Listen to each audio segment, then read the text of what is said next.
In 2011, when you guys were playing games like Jetpack Joyride, Cut the Rope, Where's My Water, Plants vs. Zombies, I was playing Adventures of Tintin.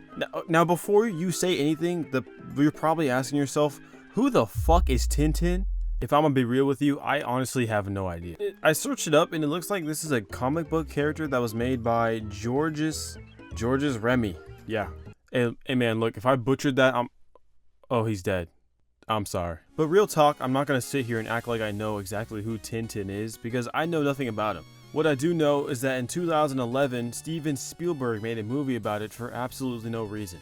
And that's actually where this mobile game came from. It was made as a promotional device and to generate hype around the movie. But it ended up being one of the best mobile games that has ever come out. It almost has a higher rating than the actual movie itself. Fun fact is that the Tintin mobile game version actually has a higher rating on mobile than it does on Xbox 360 and PS3. So the real question at this point is what makes this game so good? Well, like I said earlier, at a time where we had Where's My Water and Candy Crush, just looking at Tintin looks like a mobile game achievement, a video game achievement, maybe an animation achievement in general. This is like the original Avatar, but for iPad babies. The original Tintin game was so ahead of its time because it featured things like crawling mechanisms, sprinting mechanisms, free roam, collectibles, cutscenes, voice acting. Shut up! As much as I wish I could go and download the game right now, I really can't find any ports of it. But what I do remember from this game is that it's huge. This is a very big game.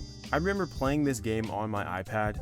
Yes, I had an iPad, but I remember playing this game on my iPad and actually going out and trying to find every single collectible. There's different locations in this game. In each location, you can practically search the entire area for secrets, clues, or any sort of story beat. When I think of Tintin, the first thing I think about is me spending hours and hours trying to find all these collectibles in this sand area.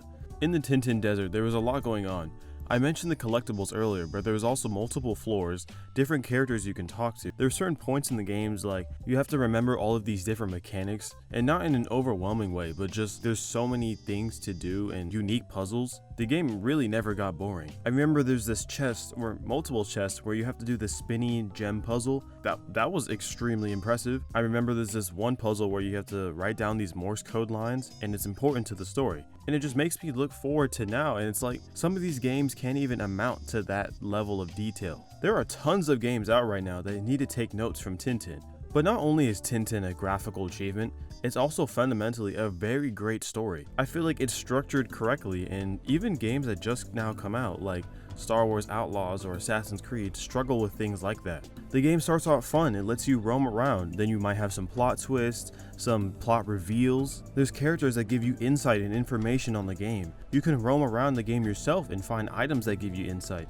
It's basically a perfect story game. There's a part in the game where you play as this old captain of this ship, and instead of the game just telling you, oh, there's a captain, it actually puts you in the perspective of the captain and tells you what happens by making you play as him. And the mechanical achievements of this part of the game are absolutely insane. There's a part where you have to like cut this rope, but you don't let this guy see you. There's a part where you have to hold the candle from blowing out from the wind. Like, there's wind mechanics in a mobile game. The entire pirate section alone is just outright impressive. There's fight scenes, betrayals. I mean, everything about this part seems accurate, except for the dude with the weird sex mask. When I look at new games that come out, like Indiana Jones for example, I don't really see that much of a difference when looking back at a mobile game like Tintin. Tintin has ways you can sneak around enemies, run from them, find puzzles, and I feel like all of these things are just things that we see now in the future, which shows that Tintin really was ahead of its time by like a lot. Now don't get me wrong, a lot of amazing games came out in 2011. We had Arkham City, Portal 2, Skyrim, and although these games are absolutely amazing, they were also made for the PlayStation, for PC. Tintin was a mobile game and it looked better than some of these other games that came out in 2011. Like, can you ride camels in Batman Arkham City? I don't think so. Now let me ask you this, did you have a giant pirate sword battle in Portal 2? Yeah, I didn't think so. And some other games like Minecraft or Terraria also came out in 2011, but the mobile port of those games were absolutely terrible. Like, look at the mobile version of Minecraft versus the Tintin game. Like, come on, this is easy diff. Tintin wins by a landslide. Look at it. Shout out Gameloft, man. I'm pretty sure like 90% of the games I had on my phone were by Gameloft. This is amazing. The Tintin game was amazing. The movie was amazing. Never read the comics. Still have no idea who Tintin is, but I hope you enjoyed.